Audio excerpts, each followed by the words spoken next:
الرحيم ولله على الناس حج البيت من استطاع إليه سبيلا وقال النبي عليه الصلاة والسلام ما من أيام العمل الصالح فيهن أحب إلى الله من هذه الأيام يعني أيام العشر قالوا ولا الجهاد في سبيل الله قال ولا الجهاد في سبيل الله إلا رجل خرج بنفسه وماله فلم يرجع من ذلك بشيء أو كما قال النبي عليه الصلاة والسلام بارك الله لنا মহান আল্লাহর দরবারে লাখ কোটি শুকরিয়া যে তিনি আজ এই মহতি দিনে আমাদের সবাইকে তার ঘরে হাজিরা দেওয়ার তৌফিক দান করেছেন। আলহামদুলিল্লাহ আলহামদুলিল্লাহ। আমাদের সামনে জিলহজ মাস উপস্থিত। এই মাসে ইসলামের 5টি বুনিয়াদের একটা অন্যতম বুনিয়াদ, একটা স্তম্ভ, একটা রুকুন হজ্জে বাইতুল্লাহ আদায় করা হয়। আল্লাহ তাআলার অসংখ্য প্রিয় বান্দা তারা সেই হজ্জে বাইতুল্লাহ আদায় করার জন্য অলরেডি চলে গিয়েছেন, কিছু এখনো যেতে পারেননি, যাবেন ইনশাআল্লাহ। সেই সাথে এই মাসে হযরত ইব্রাহিম আলাইহিস সালাতু ওয়াস সালামের স্মৃতি বিজড়িত সেই কুরবানি এই মাসেই করা হয়। আমরা গত কয়েক জুমা যাবত হজ নিয়ে আলোচনা করে আসছি। গত জুমায় হাজিরা কি করবেন কি করবেন না এই ব্যাপারে কিছু আলোচনা করা হয়েছিল। এই ব্যাপারে আমি একটি কথা বলে হজের একটা বিরাট পাঠ আমাদের হৃদয়ের স্পন্দন, আমাদের কলিজার টুকরা, সর্বাধিক প্রিয় রাসূল করিম সাল্লাল্লাহু আলাইহি ওয়াসাল্লামের রোজা জিয়ারতের কথা সেটা আলোচনা করব ইনশাআল্লাহ। সেই সাথে জিলহজ মাস আসছে, জিলহজ মাসে আমাদের কিছু করণীয় সেই বিষয়ে আলোচনা করব ইনশাআল্লাহ। যেহেতু সময় শর্ট, সব বিষয়ে পূর্ণ আলোচনা করা সম্ভব না, এই জন্য মৌলিক একটা ধারণা দেওয়ার চেষ্টা করবো ইনশাআল্লাহ। হাজিদের ব্যাপারে বলা হয়েছিল হাজিরা কি করবেন কি করবেন না, হজের মূল প্রাণ কি, সেই সাথে একটা বিষয় লক্ষণীয় যেগুলো বলেছি সেটার সাথে একটা অ্যাড হবে যে হাজিরা ওখানে যায়া আল্লাহ তাআলা ছাড়া কারো কাছে হাত পাতবেন, কারোর কাছে কিছু চাইবেন না, এমন অবস্থার সৃষ্টি করবেন না যে আমি মুহতাজ, আমাকে একটু হেল্প করেন। কোরআন কারীমে আল্লাহ রাব্বুল আলামিন পরিষ্কার বলেছেন ওয়াতাযাওয়াদু ফাইন্না খায়রাজ যাদিত তাকওয়া ওয়াত্তাকুনি ইয়া উলিল আলবাব। আল্লাহ বলেছেন তোমরা পাথর সংগ্রহ করো, সর্বোত্তম পাথর হলো তাকওয়া। পাথর সংগ্রহ করা এটা তাওয়াক্কুলের উল্টো নয় যে আমি তাওয়াক্কুল তো আল্লাহর উপর করলাম, তাইলে আবার পাথর সংগ্রহ করব কেন? রাসূল করিম সাল্লাল্লাহু আলাইহি ওয়াসাল্লাম এই পুরো সৃষ্টির মধ্যে সবচেয়ে বেশি আল্লাহর উপর তার তাওয়াক্কুল ছিল। তার চেয়ে বড় তাওয়াক্কুলকারী কে ছিলেন না, কিন্তু তিনি যুদ্ধের ময়দানে বর্ম পরিধান করেছেন। কোন যুদ্ধে উনি ডবল বর্ম পরিধান করছেন, লোহার বর্ম, লৌহ পোশাক। তাহলে তাওয়াক্কুল তো আল্লাহর উপরে করেছেন, তারপরও কেন লৌহ পোশাক পরিধান করলেন, লোহার পোশাক? এই দুনিয়াটা হলো আসবাবের দুনিয়া, উপায় উপকরণ অবলম্বন করতে হয়। উপায় অবলম্বন করা এটা আল্লাহর নির্দেশ, রাসূল কারীমের সুন্নাত। আর উপায় আসবাবের উপর ভরসা করা এটা শিরক। আল্লাহ তাআলার ভরসা হবে, তাওয়াক্কুল হবে কার উপর? আল্লাহর উপর। আল্লাহ তাআলাকে কি হবে বলেন? তাওয়াক্কুল। আর আল্লাহর উপরে তাওয়াক্কুল বাদ দিয়ে শুধু জিনিস নির্ভর হয়ে যাওয়া, এটা ঈমান বিরোধী জিনিস। যে আমার জিনিসই সব কিছু করবে, কোরআনে কারিমে ভরা এই বিষয়। কেউ ছিল এমন যে তার শারীরিক শক্তি ছিল বেশি, এটার উপরে তার কোনো দম্ভ ছিল, আল্লাহ তাআলা তার দম্ভকে চুরমার করে শেষ করে দিয়েছে। কায়িক শক্তি ছিল, কারো পয়সার শক্তি ছিল, কারো পোস্টার পজিশন আর বাদশাহী শক্তি ছিল, এগুলোর উপরে তাদের নির্ভরতা ছিল। আল্লাহ তাআলা আম্বিয়া কেরামকে পাঠিয়েছিলেন, দাওয়াত দিয়েছেন, মানে নাই, এদেরকে ধ্বংস করে দিয়েছে। তো তাওয়াক্কুলের মতলব, তাওয়াক্কুলের অর্থ হলো যে উপায় অবলম্বন করব আর ভরসা করবো আল্লাহর উপরে। এই উপায় করলাম, অবলম্বন করলাম, ওইটার দ্বারাই সব হয়ে যাবে এমন না। আল্লাহ তাআলাই আইয়িদ ওয়া তাওয়াক্কাল, যে আপনি একটা বাহন নিয়ে এসেছেন, কোরবানির যন্ত্র নিয়ে এসেছেন, ওটাকে বেঁধে রাখেন, বেঁধে রাখার পরও যেতে পারে। এই জন্য তাওয়াক্কুল করেন আল্লাহর উপরে, যে আমি বাঁধলাম, আমার কাজ আমি করলাম, আল্লাহর কাজ আল্লাহ করলাম। দরজাটা আমি বন্ধ করে গেলাম, তালা দিয়ে গেলাম, এখন ডাকাইতে তো কি করতে পারে? ভাঙতে পারে। এই জন্য আমি তাওয়াক্কুল করলাম আল্লাহর উপরে, কিন্তু আমি দরজাটা খুলে চলে গেলাম, ভাই আল্লাহ তো আছেন, তাওয়াক্কুল করলাম না। এই জন্য আমরা যতটুকু প্রয়োজন অনুপাতে কি করব? পাথেও নিয়ে যাব, কোথাও সওয়াল করবো না। বিশেষ করে এমন জায়গায় গেলাম যেখান থেকে সবাই নেয়, হ্যাঁ, সেই দাতার দরবারে গেলাম, ওখানে যে যদি গায়রুল্লাহর কাছে চাই অথবা গায়রুল্লাহর মুহতাজ হয়ে যায়, তাহলে তো হইল না। আমাদের বাংলাদেশে একজন দায়ী আছেন, উনি বর্তমান ইন্টারন্যাশনাল দায়ী, বিশ্বের বিভিন্ন দেশে উনি অমুসলমানদেরকে দাওয়াত দেন। আমার বন্ধুবর মাওলানা মুফতি জুবাইর সাহেব, হাজারো মানুষ তার হাতে মুসলমান হয়েছে। এখন উনি, কালকে কথা হয়েছে, হজে আছেন। তো ওনাকে একজন বললো, উনি তো জমজম টাওয়ারে আছেন, যে আপনার অমুক টাওয়ারের মালিক, সে আপনাকে একটু দেখতে চায়, তো আপনি নাকি দাওয়াতের কাজ করেন, ওনার কাছে একটু আপনি যান, গায়ে আপনি বলেন দাওয়াতের কথা, এইভাবে এইভাবে আপনার হাজতের কথা বলেন, আপনি যে কত মানুষের কর্মসংস্থান করে দেন, কত মুসলমান নর নারী যারা নতুন মুসলমান হয়, এই যে নতুন মুসলমান যারা হয়, এদেরকে নিয়ে তো আপনার অনেক চিন্তা, আপনি ওদেরকে একটু বলেন, উনি আপনাকে সব টাকা পয়সা দিয়ে দিবে। উনি বলেন, আস্তাগফিরুল্লাহ, আপনি কি বলবেন? আমি আসলাম তো কি বাইতুল্লাহ আসলাম, রব্বুল বাইতের কাছে আসলাম, আমি এখন তার দরবার ছেড়ে কি মানুষের দরবারে যাব? হতে পারে না। এটা এরকম আমাদের অবস্থা হওয়া উচিত, যে আল্লাহ তাআলার কাছ থেকে নেওয়া সমস্ত সমস্যা, যা কিছু আপনি ফিল করেন যে সমাধান হচ্ছে না, ওখানে থেকে কান্নাকাটি করবো, সিদ্ধার হাতে দোয়া করবো, বাইতুল্লাহকে দেখাও ইবাদত। এই একটা বিষয়। আরেকটা বিষয় হলো আরাফার ময়দানে অভিজ্ঞতা হলো এই, যে আরাফার ময়দানে হাজি অনেক থাকেন, তো একসাথে কোনো কাজ নাই, তো নামাজ, আরাফার ময়দানে নামাজে ছাড়া কোনো কাজ নাই। কিন্তু হাদিসের মধ্যে আসছে আল হাজ্জু আরাফা, হজ আরাফার নাম। তা আরাফাতে কি হবে? আরাফাতে সবচেয়ে বড় জিনিস হলো জিকির এবং দোয়া। কারোর সাথে কোনো কথা বলবো না, একটা কথা বলবো না প্রয়োজন ছাড়া।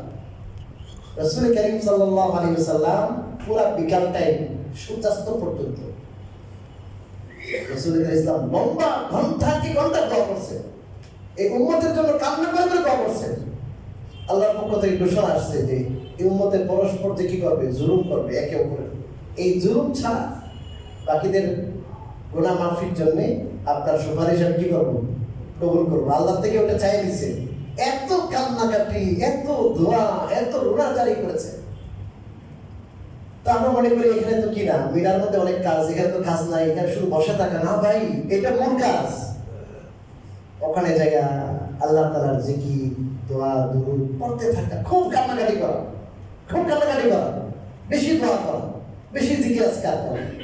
আরাফার দিন, আরাফার দিন ওখানে রোজা রাখা টাপ। রাসূল কিন্তু রোজা রাখেন নাই, হাদিসের মধ্যে আসছে। বাকি যারা আমাদের দেশে আছে, আমরা সিয়াম ইয়াউমি আরাফা আহতাসিবু আলা আল্লাহ আন ইউকাফিরা আস-সানাতা আল্লাতী ক্বাবলা ওয়াসসানাতাল্লাতী বা'দা, রাওয়াহু মুসলিম। রাসূল কারীম সাল্লাল্লাহু আলাইহি ওয়াসাল্লাম বলেছেন, আরাফার দিনের রোজার ব্যাপারে আমি আল্লাহ তাআলার দরবারে আশাবাদী যে আল্লাহ 1 বছর আগে 1 বছর পরের গুনাহ কি করে দিবেন, মাফ করে দিবেন। রাসূল কারীম সাল্লাল্লাহু আলাইহি ওয়াসাল্লাম আশা কি আল্লাহ ফিরিয়ে দিবেন? আশা হতে পারবেন? পারবেন। এই জন্য আরাফার দিনের সবচেয়ে বড় কাজ হাজীদের জন্য আল্লাহর দিকে খুব মোতাবাজ্জা হয়ে দোয়া করতে থাকা, জিকির করতে থাকা, ইস্তিগফার করতে থাকা। আল্লাহ জীবনে অনেক কিছু করছে, আল্লাহ অনেক অন্যায় অপরাধ করছি, আল্লাহ জানি না কতদিন বেঁচে থাকবো, আল্লাহ মাফ করে দেবেন। আর আল্লাহ তাআলার প্রশংসা, সুবহানাল্লাহ, আলহামদুলিল্লাহ, লা ইলাহা ইল্লাল্লাহ, আল্লাহু আকবার, ইস্তিগফার করেন, তেলাওয়াত কোরআন করেন, কারোর সাথে কথা নেই, একবারে সাইলেন্ট। এটা ওখানে যে বয়ান হবে মসজিদে নামিরায়, হজের বয়ান আপনারা দেশের থেকে দেখতে পারেন, খুব সুন্দর আমরা দেখি। তো ওখানে দেখা যায় না, যারা প্রেজেন্ট থাকেন সামনাসামনি এনারাই দেখতে পান, বাকিরা দেখতে পান।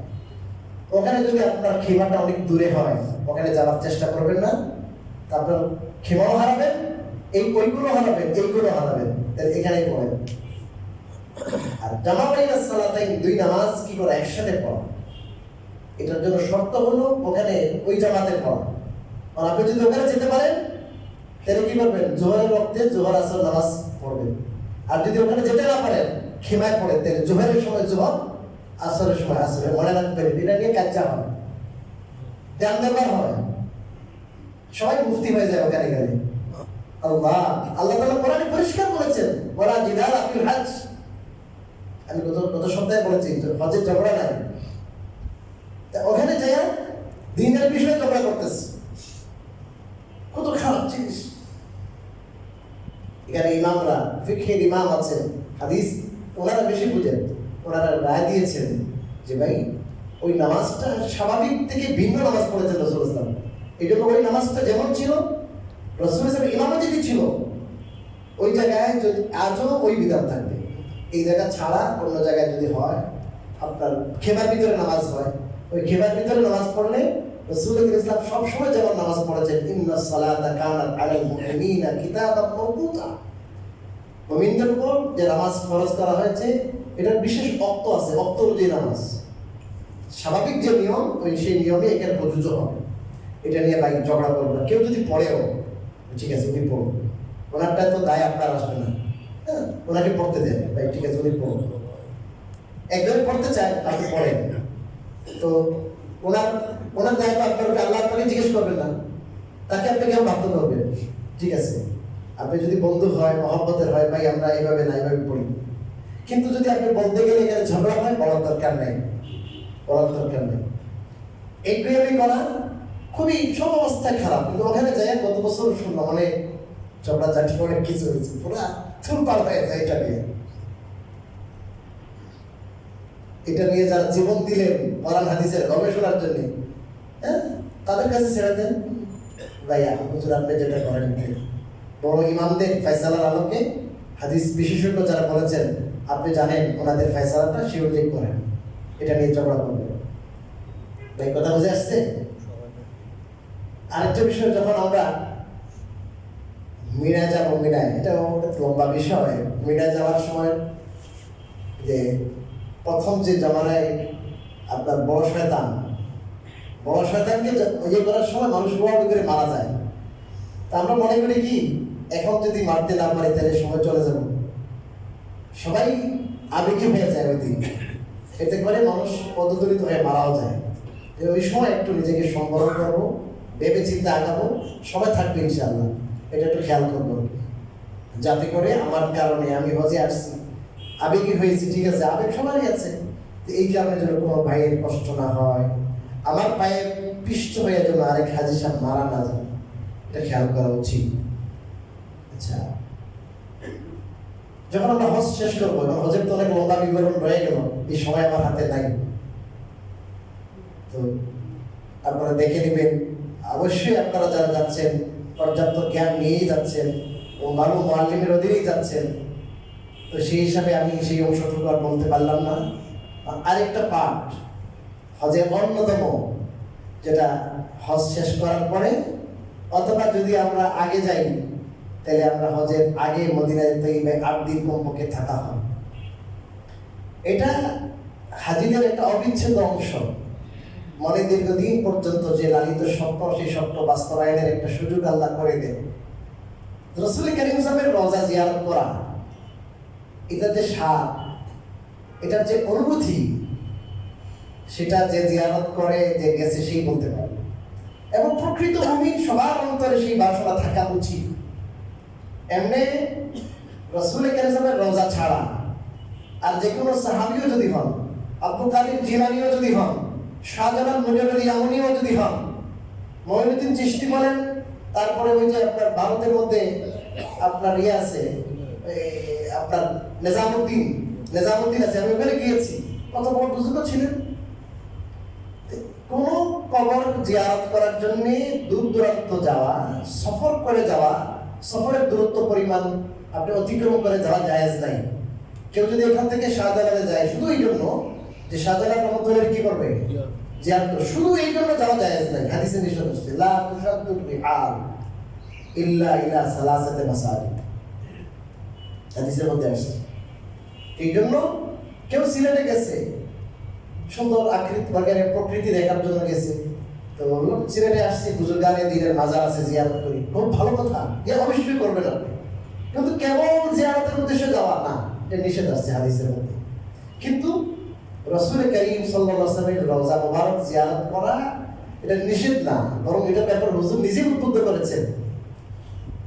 অনেকগুলো রিওয়ায়াত, সবগুলো একত্র করলে এই রিওয়ায়াতের একটা আসল মূল আছে বলে মনে হয়। রাসূল কারীম বলেছেন, যে আসবে মদিনায় আর সে কি করলো, আমার কবর জিয়ারত করলো না, সে জুলুম করলো, অন্যায় করলো। অন্য রিওয়ায়াতে আছে রাসূল কারীম বলেছেন, কেউ যদি জিয়ারত করে সেই মহব্বতের সাথে, তাহলে তার জন্য আমার শাফাত ওয়াজিব হয়ে যাবে। এই রিওয়ায়াতগুলো নিয়ে কালাম আছে, কথা আছে, কিন্তু সবগুলো রিওয়ায়াত দেখলে মনে হয় এই রিওয়ায়াতের মূল আছে, আসল আছে। কেন রাসূল সাল্লাল্লাহু আলাইহি ওয়াসাল্লাম এত পাগল, তার মহব্বত আর তার ভালোবাসায় আমরা কেন ওখানে যাব? এই কেমন একটা উত্তর। আমরা যে আজকে আল্লাহ বুঝতে পেরেছি, আমরা যে আজকে জুমার নামাজে এসেছি, আমরা যে আজকে জান্নাত এবং জাহান্নাম বুঝি, জান্নাতের জন্য যত সামান্য আমল করতে পারি, জাহান্নামের বিষয়টা আমরা অনুধাবন করি যে জাহান্নামের কি কি কাজ, এই সব জ্ঞান, এই দ্বীনের যে ইলম, আল্লাহর মারিফতের যে ইলম, দুনিয়া এবং আখিরাতের সুখ শান্তি সফলতার যে ওয়ে আল্লাহ তাআলা পক্ষ থেকে আল্লাহ রাসূল কি করেছেন, বাতলাই দিয়েছেন। তিনি আমাদের মাধ্যম, আল্লাহ তাআলাকে পাওয়ার মাধ্যম, আল্লাহর মারিফতের মাধ্যম, দুনিয়া এবং আখিরাতের সফলতার মাধ্যম। তিনি হলেন সেই মাধ্যম, যেই মাধ্যমে আমরা আগাইছি। এই জন্য রাসূল কারীম সাল্লাল্লাহু আলাইহি ওয়াসাল্লামের ব্যাপারে আল্লাহ নিজেই বলেছেন, ইন কুনতুম তুহিব্বুনাল্লাহা ফাত্তাবিউনি ইউহিব্বুকুমুল্লাহ ওয়া ইয়াগফির লাকুম যুনুবাকুম। আল্লাহ বলেন, হে নবীজি আপনি বলে দিন, তোমরা যদি আল্লাহর মহব্বতের দাবিদার হও, ইন কুনতুম তুহিব্বুনাল্লাহ ফাত্তাবিউনি, তাহলে আমি নবীর অনুসরণ করো, ইউহিব্বুকুমুল্লাহ, তাহলে আল্লাহ তোমাদের মহব্বত করবেন, আল্লাহ তোমাদের গুনাহ মাফ করে দিবেন। তো রাসূলের কাছে অনুসরণ, এটা হলো প্রকৃত মহব্বত, প্রকৃত ভালোবাসা। এই জন্য সেই ভালোবাসার টানে আমরা যাব। হযরত আল্লামা আব্দুর রহমান জামি রাহমাতুল্লাহি আলাইহি তিনি একটা কবিতা লিখেছেন। কবিতা লেখা, ওখানে যে আবৃত্তি করবেন, ওই সময় যিনি ওই সময় যিনি ওই এলাকার হাকিম ছিলেন, তাকে রাসূলুল্লাহ সাল্লাল্লাহু আলাইহি ওয়াসাল্লাম স্বপ্নে দেখাইলেন যে একটা লোক আব্দুর রহমান আসতেছে, এই লোককে যে কোনো ভাবে আটকাও। তো তাকে অনেক খোঁজ করা হলো, তাকে আটকানো হয়েছে। আটকানোর পরে রাসূল কারীম সাল্লাল্লাহু আলাইহি ওয়াসাল্লাম দেখলেন যে কি ওকে তো জেলে দেওয়া হয়ে গেছে। রাসূলুল্লাহ সাল্লাল্লাহু আলাইহি ওয়াসাল্লাম বললেন, আবার স্বপ্ন যুগে এই লোক তো কোনো অপরাধী না, তাকে কেন তোমরা কি করছো, জেলে পড়েছো? এই লোক এমন একটা কবিতা, তার অন্তরে আমার মহব্বত আর আমার ভালোবাসা এই পর্যন্ত, সে অনেক কবিতা লিখেছে এবং সে পণ করেছে, আমার রোজায় এসে সে এই কবিতাটা আবৃত্তি করবে। এবং সেই কবিতা যদি আবৃত্তি করে, আমি নবীর ওঠা ছাড়া কোনো গতি নেই, উঠতে হবে আমাকে, তার ভালোবাসা। এই জন্য তুমি তাকে কি করো, আটকাও। কিন্তু তাকে তো জেলে দিতে বলিলে, জমজুরি বরামদ জানে আলম তারাহম ইয়া নবী আল্লাহ তারাহম তু আখির রাহমাতুল লিল আলামিন। লম্বা একটা গজল, লম্বা একটা শের। এই শেরের মধ্য দিয়া আল্লামা আব্দুর রহমান জামি রহমাতুল্লাহ বলেন, আমি আপনার প্রেমিক, আমি আপনার আশিক, দীর্ঘদিন থেকে আপনার প্রেমে, আপনার ভালোবাসায় আমি অধীর হয়ে আছি। ও মাহবুব, আপনি বুঝতে মানি এমনের যে চাদর পরে আছেন, সেই চাদর থেকে আপনার চেহারার মুখটা একটু খোলেন, আমি দেখি। লম্বা যখন সেই গজল আর কবিতা আবৃত্তি করবেন, রাসূল করিম সাল্লাল্লাহু আলাইহি ওয়াসাল্লামকে আল্লাহ তাআলা শেষ পর ভালোবাসার খবর জানিয়ে দিয়েছেন। আমি যদি উঠি, জাহিরের যে নিজাম আছে, নিয়ম আছে, সেই নিয়মের ব্যত্যয় ঘটবে। এই জন্য আমি তোমাকে বাধা দিলাম, তাকে আসতে বাধা দাও। আমি এই জন্য বাধা দিচ্ছি, তাকে আসতে বাধা দাও। এই জন্য না, সে কোনো অপরাধী, সে আমার বহুত বড় আশিক, এই জন্য আমি তাকে বাধা দিতে বলেছি। এরা হলেন আশিক। আহমদ কবির রেফাঈ রহমাতুল্লাহি আলাইহি, আহমদ কবির রেফাঈ একজন আল্লাহর ওলি বুজুর্গ ছিলেন। আব্দুল কাদের জিলানী রহমাতুল্লাহি আলাইহি ওই সময় মদিনা শরীফে অবস্থান করতেছে। রওজায়ে পাকের কাছে আছেন প্রায় 90,000 মানুষ।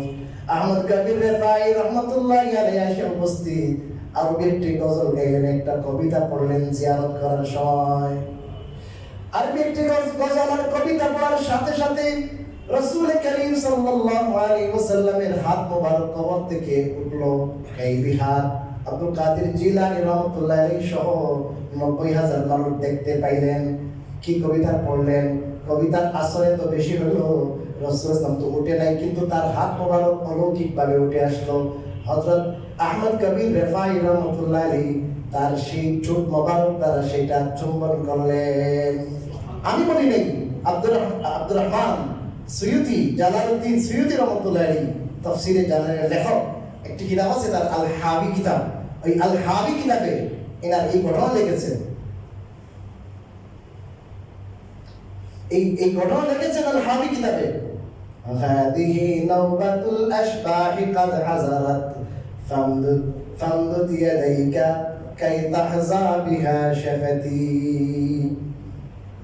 এই জন্য এই আল্লাহর ওলিরা, আল্লাহর বুজুর্গানে দিন, তাদের অন্তরে সব সময় সেই ভালোবাসা কাজ করতো। আমরা ওখানে যাই, ফরমালিটি রক্ষা করি, যাই একটা ঘোরা দিয়ে এসে পড়ি না, তো রাসূল কাযমের জিয়ারত করার জন্য আমরা যাব তার ভালোবাসায় সিক্ত মন, যেখানে তার ভালোবাসা এত বেশি থাকবে, অধীর আগ্রহ নিয়া, যেমন আমি রাসূলকে দেখতে পাচ্ছি এমন আগ্রহ নিয়া। আমার মধ্যে যদি সুন্নাহর কোনো খেলাফ কিছু থাকে, সুন্নাহর উল্টা কিছু থাকে, আমি নিজেকে সংশোধন করে যাব। হাদিসের মধ্যে আসছে প্রত্যেক বৃহস্পতিবার এবং প্রত্যেক সোমবারে তো আমাল বনি আদমের আমলগুলো পেশ করা হয়। রাসূল করিম সাল্লাল্লাহু আলাইহি ওয়াসাল্লামের কাছেও পৌঁছানো হয়। আল্লাহ রাসূল দেখেন এই আমল কি, আপনার আমার আমল যে আছে, সেই যদি ত্রুটি থাকে, সুন্নতের উল্টা চলি, তাহলে ভাই ওখানে গেলে জিয়ারত করে রাসূল করিম সাল্লাল্লাহু আলাইহি বলবেন, কি তুমি এই চেহারা নিয়ে আসছো নিয়ে, হ্যাঁ তুমি এই চেহারা নিয়ে আসছো আমার কাছে? আসসালাতু ওয়াসসালামু আলাইকা ইয়া রাসূলুল্লাহ। ওই আরবি একটা বেদুইন, তার আসে কি, ইয়া খায়রা মান দুফিনাত বিল কা'i আযমুহু ফাতাবা মিন তিবিহিন্নাল কা'উ ওয়াল আকামু। দেখবেন সম্মান করে লেখা আছে কবরে, ইয়া খায়রা মান দুফিনাত বিল কা'i আযমুহু ফাতাবা মিন তিবিহিন্নাল কা'উ ওয়াল আকামু। শেয়ার করতেছে, ওই শেয়ারগুলো একজন বেদুইন, আলেম নয়, একজন বেদুইন, তার অন্তরে রাসূল সাল্লাল্লাহু আলাইহি ওয়াসাল্লাম ভালোবাসা। পৃথিবীর এই কবরে সারা দুনিয়ার মানুষের কবরিত হয়, কিন্তু সর্বোত্তম যে ব্যক্তির কবরস্থ করা হয়েছে যে ব্যক্তিকে, তিনি হলেন আপনি, তিনি হলেন আপনি। রাসূল সাল্লাল্লাহু শানে লম্বা গজল কবিতা আবৃত্তি করেছে, বলার সময় নেই, আর অনেক কথা আছে আপনাদের যে হজ মাসে। ওখানে আল্লাহ তাআলা কবুল করেছেন এমন ভাবে, ওগুলো লেখা আছে ওখানে, সম্মান করে রওজায় লেখা আছে, রওজায় লেখা আছে। এই জন্য আমরা আমাদের মনের মধ্যে রাসূলের কাছে ভালোবাসা, পর্যাপ্ত ভালোবাসা নিয়ে যাব, এবং সবাই এই নিয়ত করে যাব যে আজ থেকে রাসূলের কাছে প্রকৃত ভালোবাসা কি বলেন? একটু আগে বললাম রাসূলের অনুসরণ। আজ থেকে রাসূল কারীম সাল্লাল্লাহু অনুসরণ আমি করবো জীবনের প্রতিটা ক্ষেত্রে, পারিবারিক, সামাজিক।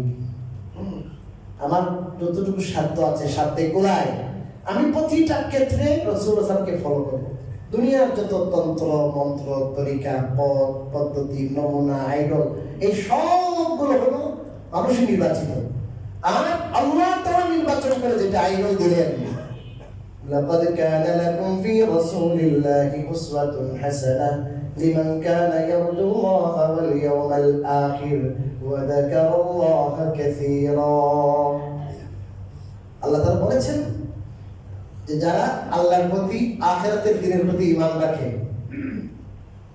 তাদের কথা বলেছেন আল্লাহ তাআলা, তাদের জন্য রাসূল কারীম সাল্লাল্লাহু উসওয়া আইডল নমুনা।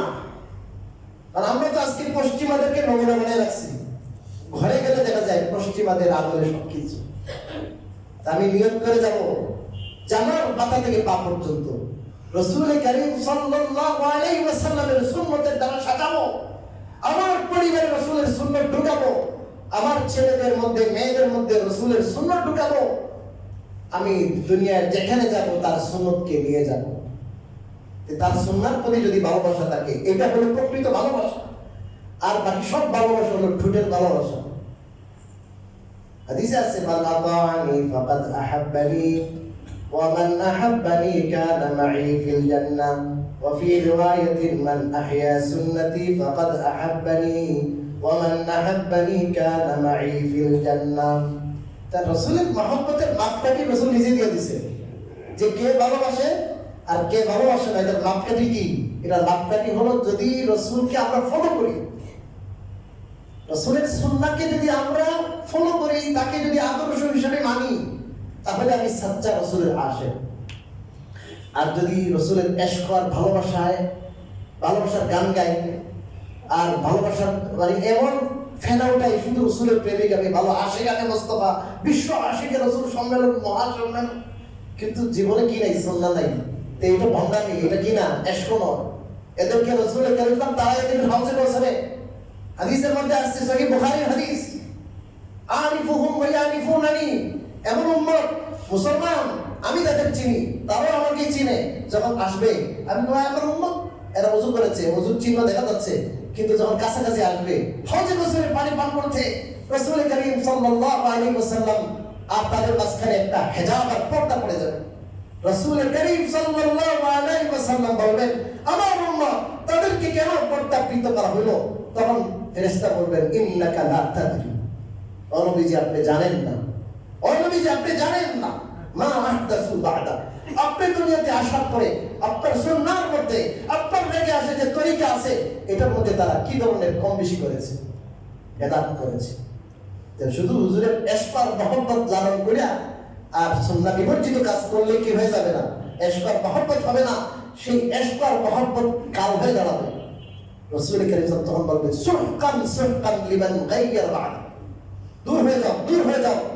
আরেক অর্থ হলো আপনার ধ্বংস হয়ে যাক যারা আমি যে রেখে যাওয়া যে দিন রেখে আসতাম এটার মধ্যে যে পরিবর্তন করছে যাতে চলে যাবে, পান করাবেন না। রহমতুল লিল আলামিন ওয়ান করতে হবে, হাউজে কোসের পানি পান করাবেন না। আর যদি সুন্নতকে ভালোবাসি আমি, একটা সুন্নতের দাম নুরানি সুন্নত, সেটা সাত আসমান সাত জমিনকে একত্র করলে হবে না, এত দামি সুন্নত। আজকে সেই দামি সুন্নতকে আমরা কুরবান দিতেছি কিসের জন্য? যে আমাদের এখানে কি আছে? পশ্চিমা কৃষ্টি কালচার সভ্যতা আছে, আমাদের দেমাগের মধ্যে নাই। আমরা কিভাবে চলছি, আমার খাওয়া কেমন, বামাদি চা পান করতেছে, বামাদি তরকারি নিতেছে, বামাদি কেউ জিনিস দিচ্ছে, ঘরের মধ্যে খাওয়া দাওয়ার সিস্টেমটা পুরো ওই সিস্টেমে।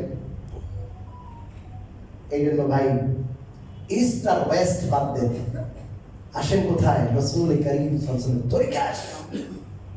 1400 বছর আগে যেটা ওইটাই বেদাত, এটা জান্নাতুন রাহমাতুন রাফাতুন রাহাতুন, এটার মধ্যে সব জান্নাত, এটার মধ্যে রাহাত আরাম, সুন্নাহওয়ালা জিন্দেগির মধ্যে আরাম, এটার মধ্যে শান্তি, এটার মধ্যে মুক্তি।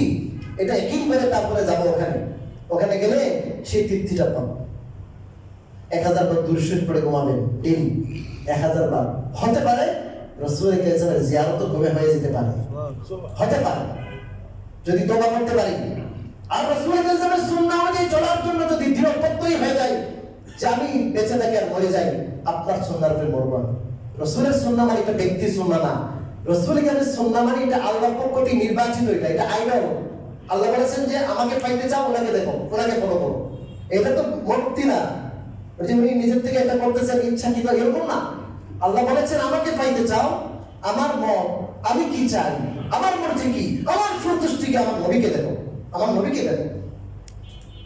এই জন্য ভাই ওখানে যাইয়া দোয়া করতে হবে যে আল্লাহ নবী সাল্লাল্লাহু আলাইহি ওয়াসাল্লামের যে সুন্নাহ অনুযায়ী চলার আমাদের তৌফিক দান, এইটা তো দোয়া করবে।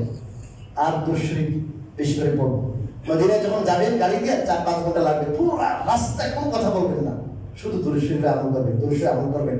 একবার দুরুদে 10 বার কি রহমত না, দুরুদের আমল করবো, বেশি বেশি আমল করবো, কোনো কথা বলবেন না। পুরো হজের সফরে যত পারেন কম কথা বলবেন, কম কথা অভ্যস্ত হইতে হবে। কথা বললেই বিপদ, বুঝলেন নেই? কথা বলবো জরুরি কথা, দুনিয়ায় তোমার আখিরাতে লাভ আছে এমন কথা বলবো, এসব কোনো কথা বলবো না, চুপ, শুধু আল্লাহর দিকে মোতাবজ্জহ দোয়া করবো।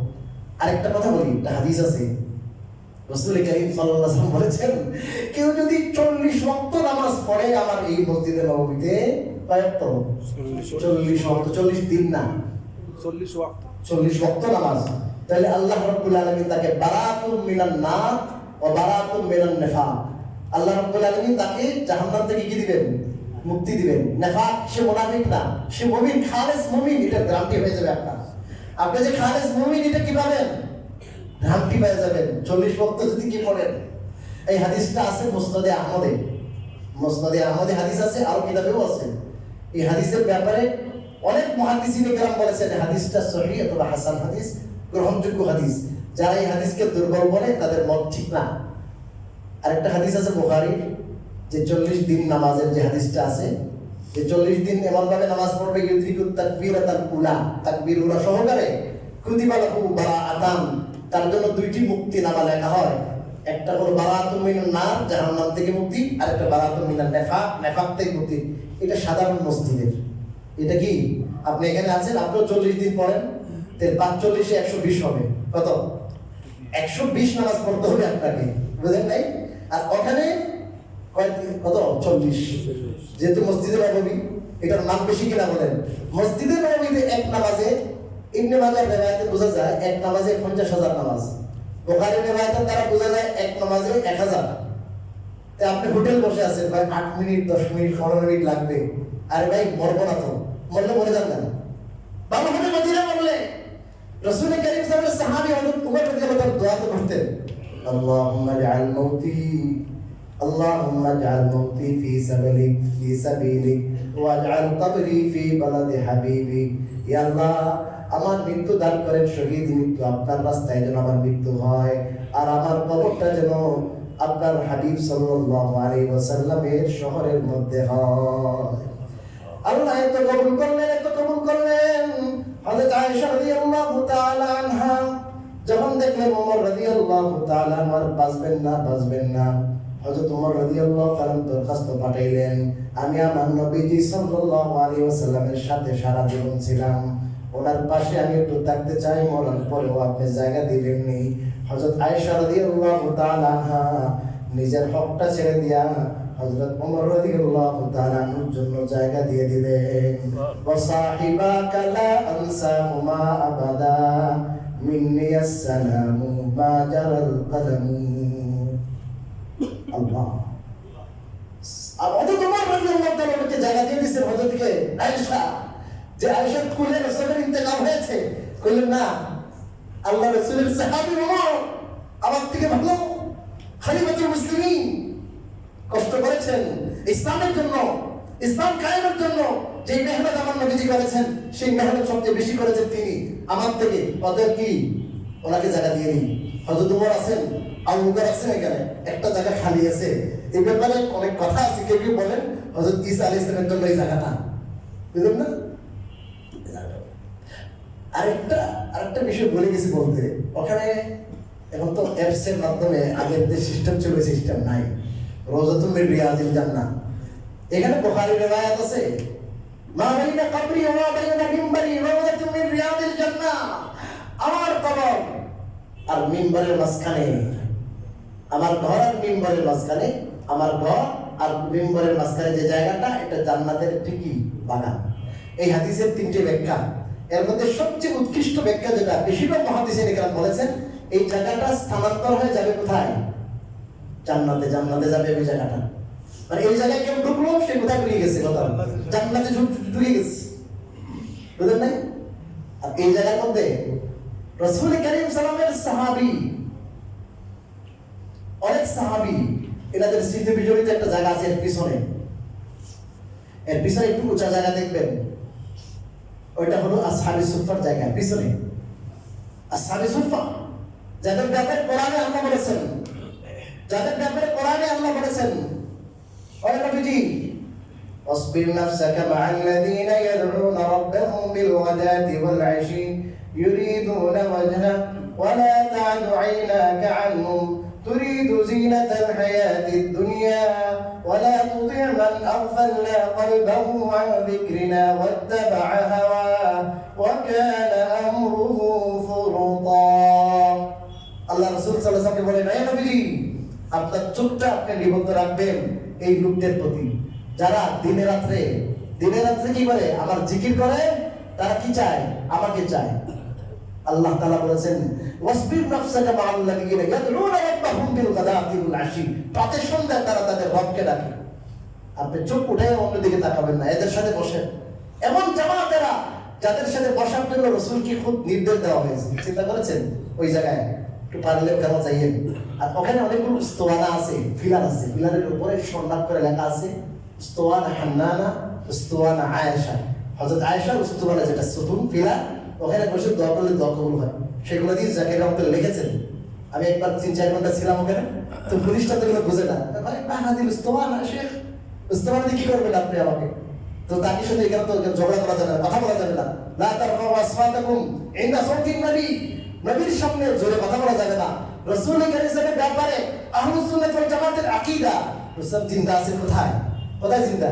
কবরে জিন্দা আছেন, তর্ক জয় নেই, আমল করবেন। আর যে মিম্বর রাসূল কারীমের ছিল, এই মিম্বরের আগে একটা ডালের উপরে কি করতেন? হেলান দিয়ে বসতেন, বুঝলেন না? আর এক মহিলা বলছে যে হুজুর কি দিব? আপনার মিম্বরের ব্যবস্থা হয়ে গেছে। এই মিম্বরের ব্যবস্থা হওয়ার পরে হুজুরের ডালটা বাদ দিয়ে দিয়েছেন। এমন কান্না ডালে যে রাসূল কারীম সাল্লাল্লাহু আলাইহি ওয়াসাল্লামের সোহবত আমি পাইতাম, এখন তো আমি বঞ্চিত হয়ে গেলাম। এমন কান্না, রাসূল তাকে কোলে নিলেন, তাকে কানাকানি কথা বললেন যে তোমাকে একটা কথা বলি, তুমি রাজি হইবা কিনা? তুমি জান্নাতে আমার সাথে থাকবা। বুঝেন নাই? একমাত্র ডাল গাছ শিখি হয়ে গেছে, সাথে সাথে কান্না বন্ধ করছে। সে কোথায় যাবে বলেন? এই একমাত্র গাছ, এই গাছ দুনিয়ার গাছ হয়ে কোথায় থাকবে? জান্নাতে থাকবে। সে কান্না বন্ধ করে দিছে, ওটা দাফন করা হয়েছে এক জায়গায়। ওই জায়গায় দাফন করা হয়েছে, ওই জায়গায় একটা ফিলার আছে, ওটার নাম উস্তানা হান্নানা। হান্নানা মানে অত্যন্ত কান্নাকারী। এমন ফিলার যে ফিলার কান্না করেছে, ওই কান্নাকারী ফিলারের নামে আরো একটা কি আছে? ওই কান্নাকারী ডালের নামে একটা ফিলার আছে। ওখানে যদি পারেন একটু যাই, কেন পুলিশরা আপনাকে যেতে দেবে না? একটু দূর থেকে দেখবেন, আরবি যদি জানেন, লেখা আছে উস্তানা হান্নানা, স্বর্ণাক করে। ওই উসমানী খেলাফতের সময় লেখা ছিল, ওগুলো আছে ওখানে। তো ওগুলো একটু কৌশলী যদি কেউ থাকে, আলেম ওলামা, জিজ্ঞাসা করবেন, বা পাকিস্তানি ভারতীয় কাউকে পাইলে জিজ্ঞাসা করবেন। আরবি কাউকে জিজ্ঞাসা করবে, হ্যাঁ শিখ বলবে, এটা শিখ বলে আপনাকে ঘুরাই দিবে, যেতে পারবেন না। এইভাবে আপনার এই সমস্ত জায়গাগুলো স্মৃতি বিজড়িত জায়গা, ওখানে দোয়া করলে দোয়া কবুল হবে। রওজাতুল রিয়াদের জান্নাতে দোয়া করলে দোয়া কবুল হবে, ওখানে দোয়া করবো আমরা ইনশাআল্লাহ। আর যদি পারেন তাহলে সাহাবায়ে কেরাম 10,000 প্লাস সাহাবায়ে কেরামের জান্নাতুল বাকি আছে কাছাকাছি। অনেক মানুষ মারা যায়, জোহরের পরে জানাজা যখন হবে, ওই ওদের পিছে পিছে আপনি চলে যাবেন, লাশের পিছে পিছে যাই আপনি জিয়ারত করতে পারবেন। ওখানে 4 ইমামের ইমাম মালিক, যে ইমাম মালিক রহমাতুল্লাহ আলাইহি অনেক বড় ইমাম, 4 মাযহাবের বড় ইমাম, উনি মদিনা ছেড়ে কোথাও যেতেন না এই ভয়ে যে আমি যদি মদিনা ছেড়ে কোথাও চলে যাই, আমার কবর তো ওখানে হবে, কবর ও কারণে স্থানান্তর করা জায়েজ নাই। উনি মদিনায় যেন মরতে পারেন, রাসূল প্রেমিক এত বেশি ছিলেন যে এই জায়গায় যেন তার মওত হয়, এবং মদিনার বাইরে যেতেন না। ইমাম দারুল হিজরা বলা হয়। এবং মালিকের কবর আছে কোথায়? জান্নাতুল বাকিতে। রাসূল কারীমের সাহাবজাদা ইব্রাহিম, ওনার কবর আছে ওখানে। 10,000 প্লাস সাহাবায়ে কেরামের কবর আছে ওখানে। গিয়ে একটু কি করবেন? আপনি জিয়ারত করবেন। কি করবেন? জিয়ারত করবেন। এগুলো হলো মদিনার কাজ। আর 8 দিন পর্যন্ত সর্বোচ্চ চেষ্টা থাকবেন তাকবীরের সাথে কোথায় নামাজ পড়বেন বলেন মসজিদে নববীতে 8 দিন 8 দিনে কত 40 হবে ইনশাআল্লাহ। আর কোন মুআল্লিমের সাথে আপনার কলিগের সাথে রুমমেটের সাথে দয়া মেহেরবানি করে ঝগড়া করবেন। আর নিজের যত চাওয়া পাওয়া আছে আল্লাহর কাছে বলবেন, লাইফস্টাইল চেঞ্জ করবো, সুন্নাহী জীবন যাপন করবো, দাবি রেখে দিব। আপনার বিবির সাথে আচরণ খারাপ করি, অমুকের সাথে আচরণ খারাপ করি, সব ঠিক করে ফেলবো। কোন আপনার অর্থনৈতিক সমস্যা, কোন জায়গায় আমি সুদের সাথে ইনভলভ আছি, আমি বাদ দিয়ে দিব। আর কোন জায়গায় যদি আমার আখলাকের কোনো ত্রুটি থাকে, চারিত্রিক কোনো সমস্যা থাকে, দোয়া করবো আল্লাহ আমার যে চারিত্রিক সমস্যা, আমার যে এই নৈতিক সমস্যা, মেহেরবানি করে আল্লাহ আমার অন্তরটাকে পুত্র পবিত্র করে দেন এই পবিত্র মাটির উসিলায়। কান্না করে দোয়া করবো ইনশাআল্লাহ। পারবো তো ইনশাআল্লাহ? আমি ইনশাআল্লাহ আপনাদের দোয়ায় যাচ্ছি। আগামী বুধবারে আমার ফ্লাইট, রাত 8টা বাজে আমার ফ্লাইট। আপনাদের জন্য আমি দোয়া করবো ইনশাআল্লাহ। আর সবাই চাইতে হবে তো, আমি নিজেই দোয়া করবো। আপনাদের খেদমতে আমি প্রায় 3 বছর প্লাস আছি এখানে, তো আপনাদের হক আছে, আপনাদের অবশ্যই দোয়া করবো। আল্লাহ আমাদের বয়ান কথাবার্তার দ্বারা তো হেদায়েত হয় না, হেদায়েত আল্লাহর হাতে। হেদায়েত কার হাতে ভাই? বান্দার চোরা কথার দ্বারা হেদায়েত হতে পারে, বুঝলেন না? আর অনেক কান্নার আওয়াজ দিয়ে অনেক ওয়াজ করে দেখে গেল 5 মিনিট আপনি কান্না করছেন, পরে নাই। হেদায়েত আল্লাহর হাতে, আল্লাহ তাআলা হেদায়েত দেওয়ার মালিক। যত কথা বলা হয় নিয়ত তো থাকে এটাই যে আল্লাহ এই কথার দ্বারা হেদায়েত হয়, সহি নিয়তে বলার চেষ্টা করি। কেউ যদি কষ্ট পায় যান মাফ করিয়ে, আর দেখা হবে কিনা তাও জানি না। সর্বরাতকে যতটা গুরুত্ব দিই অতটা কিন্তু দেই না, ঠিক না? অথচ বুখারী, সহি বুখারীতে আছে এই হাদিসটা, সহি বুখারীর হাদিস, যে মা মিন আইয়ামিন আল আমালুস সালিহ ফিহিন্না হাব্বা ইলাল্লাহ মিন হাযিহিল আইয়াম। যে বছরের যত দিন আছে সব দিনই তো আমল করা ভালো না, আল্লাহর কাছে প্রিয়, কিন্তু এই 10 দিন আমল করা আল্লাহর কাছে যতটা প্রিয়, যতটা মাহবুব, অন্য বছরের অন্য দিনে আমল করা অতটা কি না, প্রিয় না। সাহাবায়ে কেরামের কাছে তো আল্লাহ রাসূল সবসময় জিহাদের কথা বলতেন না, জিহাদ সবচেয়ে ভালো আমল। সাহাবায়ে কেরাম সাথে সাথে সওয়াল করলেন, প্রশ্ন করলেন, কোশ্চেন করলেন যে হুজুর জিহাদ আল্লাহর রাস্তায় যদি অন্য টাইমে কেউ জিহাদ করে, আল্লাহ রাসূল বলেন না, জিহাদ থেকেও উত্তম। চিন্তা করছেন? তবে কোন ব্যক্তি যদি আল্লাহর রাস্তায় বের হয়ে যায় জান নিয়া মাল নিয়া, ফালাম ইয়ারজি মিন যালিকা বিশাই, পরে আর জান মাল নিয়া ঘরে ফিরে আসতে পারে না, আল্লাহর রাস্তায় শহীদ হয়ে যায়, ওই লোকটা উত্তম, ওই লোকের আমল উত্তম। এছাড়া কেউ যদি গাজী হয়ে আসে, জিহাদ করে গাজী হয়ে আসে, এর চেয়ে বেশি ভালো আমল হলো এই দিনগুলা কি করা, আমল করা বেশি উত্তম। এই জন্য আমরা এই দিনগুলা কি দিব বলেন, গুরুত্ব দিব। প্রতিদিন রোজা রাখা, এক হাদিসের মধ্যে আসছে 1 বছর রোজা রাখার সওয়াব, ইয়াদিরু সিয়াম কুল্লি ইয়াউমিন মিনহা বিসিয়ামি সানা। আর প্রতিদিনের কিয়াম, রাতের কিয়াম, প্রতি রাতের কিয়াম ইবাদত করা, রাত জাগা, এটা এক হাদিসে কিছু জরুর আছে, এক হাদিসে আছে শবে কদরের সমান। ওয়ালা ইয়ালিল আশরি, কোরআনেও আছে 7 রাতের ফজিলতের দিকে কোরআনে ইঙ্গিত আছে। এই জন্য এই রাতগুলোতে খুব ইবাদত করব, টেলিভিশন দেখা, নেট, এই সেইগুলো না। এই জন্য এই রিওয়ায়াতে, একটা রিওয়ায়াতে ইবনে হিব্বানের রিওয়ায়াতে আছে ফাকসিরু ফিহিন্না মিনাত তাসবিহ ওয়াত তাহমিদ ওয়াত তাহলিল ওয়াত তাকবীর, বেশি বেশি সুবহানাল্লাহ, আলহামদুলিল্লাহ, লা ইলাহা ইল্লাল্লাহ, আল্লাহু আকবার জিকির করবে বেশি বেশি ইনশাআল্লাহ। আল্লাহ তাআলা সবাইকে তৌফিক দান করুন।